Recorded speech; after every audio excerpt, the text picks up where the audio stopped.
weerar indhacadays ah ee nagu soo qaadan yahuudda caalamiyadda ah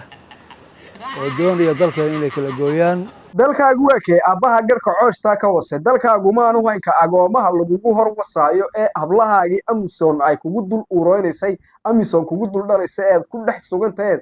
dulmiga intaa leeguu ka jiro ee aanan maalin ka mudaharaadin ayaad maantana waxaad leedahay wareemada Soomaaliyeed keep crying baby waan ku leeyahay dalkaagu waa kee dalkaagu sow ma joogtido ee hooyooyinkii taasay loo saaro haddana dhulkoodii laga xayuubsanayo la odhanayo booskaasi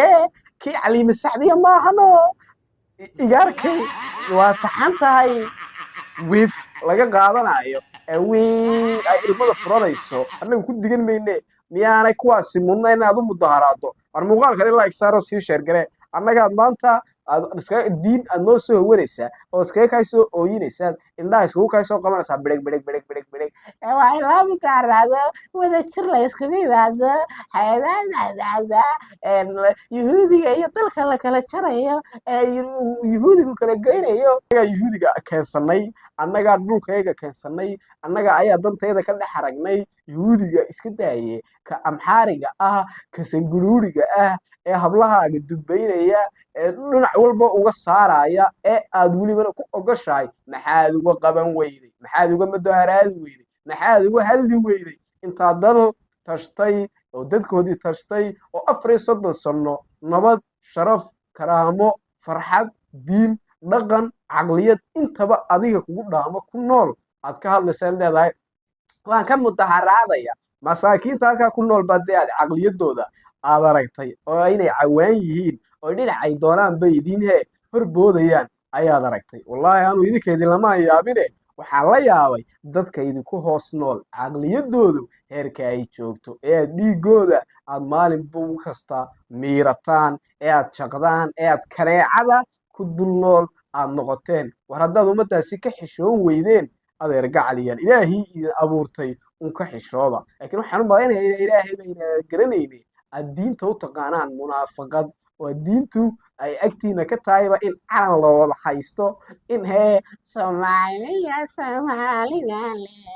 dhiiga ummadaasi lagu miirto annaga haddaba Soomaaliyada iyo wax ka sheekaynaysa iyo idinkaba idin dubayne hooyo rigdhaha bal waxaad ka bedeli kartaane ka bedela waa kan madaxweyne Cabdiraxmaan Maxamed Cabdilaahi Ciro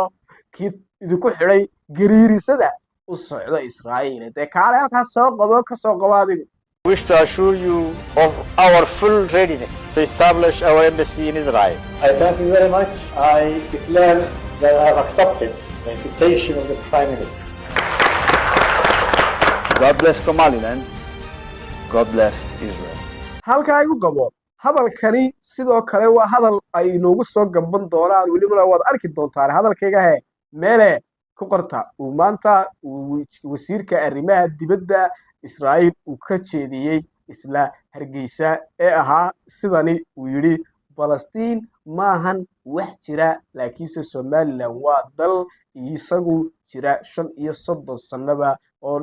dimuqraadiyad iyo kala dambeyn iyo nabad isagu samaystay oo ah xaqiiqo jirta balse Palestine waa wax kaliya taa UN-ta afahanun uga jirta boqol isla erey hadalkaasi uu yiri waxa la oran doono ayaa ku sheegaya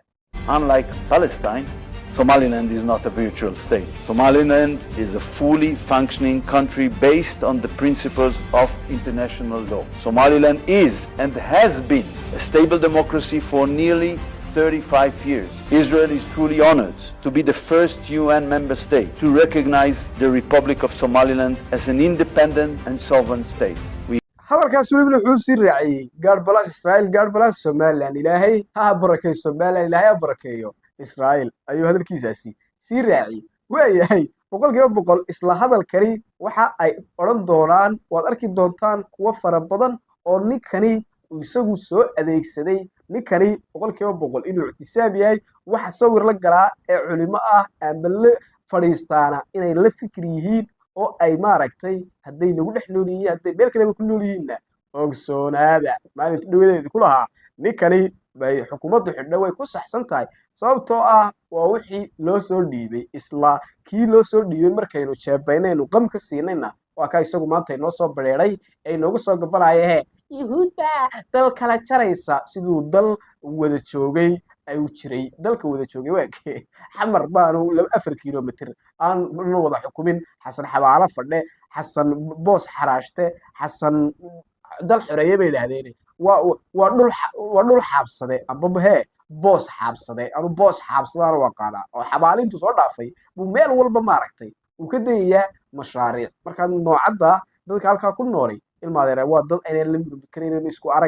isku aragti manihin diintana isku si uma naqaano iyo isku dhaqankeeda diinta ku dhaqankeeda waxa u yaqaanaan munaafaqada ayay ka yaqaanaan munaafaqadana waxa ay u yaqaanaan magaca ay la bixino xarfaanimo